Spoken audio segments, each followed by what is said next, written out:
Bismillahirrahmanirrahim. Assalamualaikum warahmatullahi wabarakatuh. Saya membuat kenyataan ini atas nama saya sendiri. Kenyataan ini adalah berkenaan salah laku Muhyiddin Yassin sebagai Perdana Menteri. Satu, semasa Muhyiddin menasihat Duli Yang Maha Mulia Yang di-Pertuan Agong bahawa darurat diisytihar, Muhyiddin sudah hilang kelayakan untuk menjadi Perdana Menteri kerana kehilangan majoriti. Dua, alasan yang diberi olehnya bahawa merebaknya wabak COVID-19 memerlukan kuasa di bawah undang-undang darurat adalah satu pembohongan. Tiga, sejak darurat diisytihar, tidak ada satu pun tindakan yang diambil dalam membantras wabak COVID-19 yang hanya dapat dilakukan di bawah undang-undang darurat.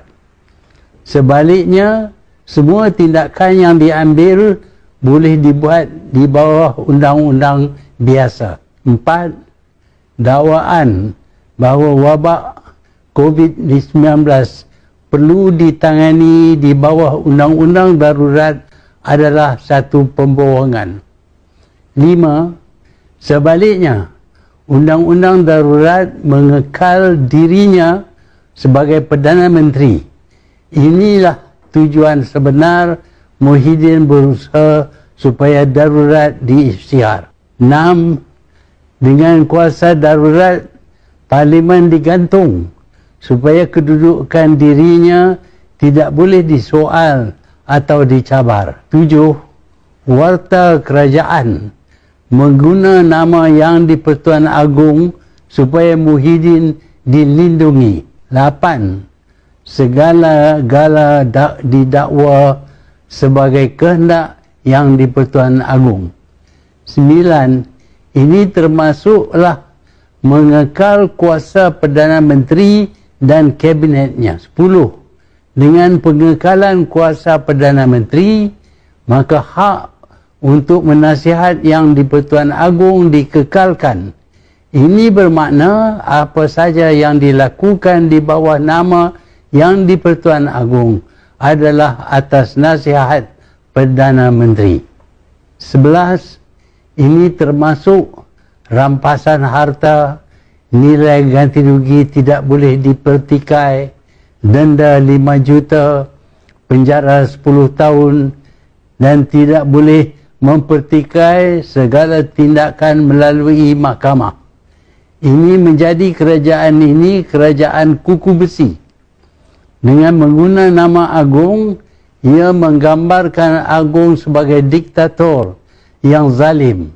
Sebaliknya, undang-undang ini diperbuat oleh kerajaan Muhyiddin. 12. Segala kezaliman yang dilakukan seperti menghalang kebebasan rakyat berpolitik dan menegur kerajaan juga merampas hak rakyat dalam undang-undang negara dilakukan kerana darurat membenar kerajaan mengenepikan undang-undang biasa. Selain dari wabak COVID-19, negara mengalami kemerosotan ekonomi yang amat teruk. Hutang negara sudah sampai 1.3 trilion ringgit. Pertumbuhan ekonomi merosot pada paras tertinggi sebanyak 5.6%. Kononnya pada 2021 ekonomi akan meningkat hingga 7.5%. adalah tidak menasabah. Jumlah yang menganggur meningkat kepada 773,000, sesuatu yang tertinggi dalam sejarah Malaysia. Pengangguran yang tertinggi ialah di kalangan siswaza.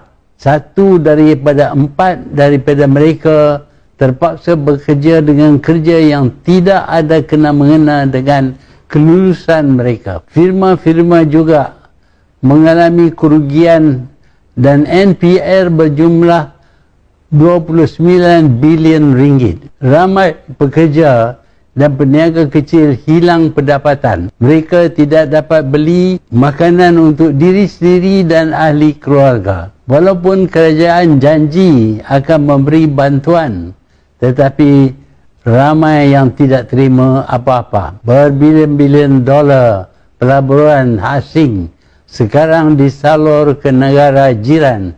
Pelabur di Malaysia juga berpindah ke negara lain. Saya sedar wabak COVID-19 menghalang kegiatan perniagaan dan kerja. Tetapi di zaman perniagaan online, banyak perniagaan baru boleh diadakan. Malangnya, kerajaan tidak berusaha mempermudah kegiatan perniagaan. Pelabur tidak dilayan, bahkan dihalang. Ada pelaburan yang ditamatkan walaupun bernilai berbilion. Kebanyakan menteri tidak mahu jumpa peniaga untuk selesai masalah. Ada yang tertekan dengan rasuah oleh ahli politik yang telah ganti tokoh profesional yang dibuang, dan banyak lagi sebab. Pengisytiharan darurat ini sendiri menakutkan pelabur kerana di waktu darurat, undang-undang biasa diketepikan. Kuasa orang berkuasa juga lebih daripada biasa. Tidak ada rule of law. Sesungguhnya kerajaan sekarang tidak berasas pada undang-undang. Jelas telah membohong kononnya memerlu darurat untuk bendung COVID-19.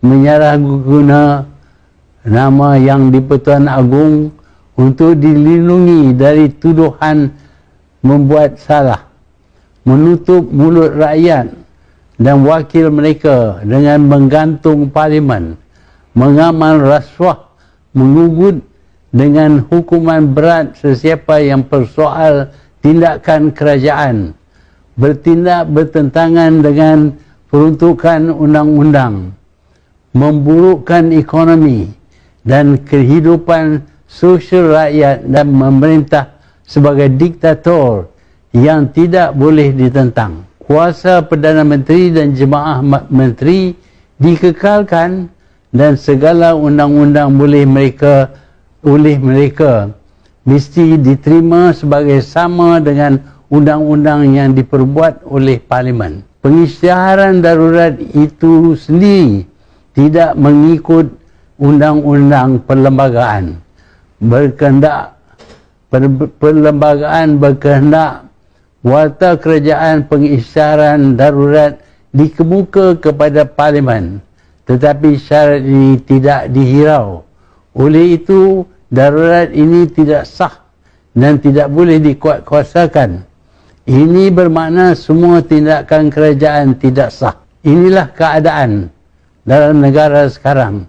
Kerajaan melakukan bermacam-macam kesalahan, tetapi mahkamah tidak dibenar menilai sama ada tindakan dan perlakuan oleh kerajaan halal ataupun haram daripada segi undang-undang. Ya, memang ada yang akan halalkan segala yang dilakukan oleh kerajaan. Mereka mempunyai sebab peribadi kenapa sokong perlakuan yang salah dari segi undang-undang ini. Inilah kerajaan Malaysia sekarang.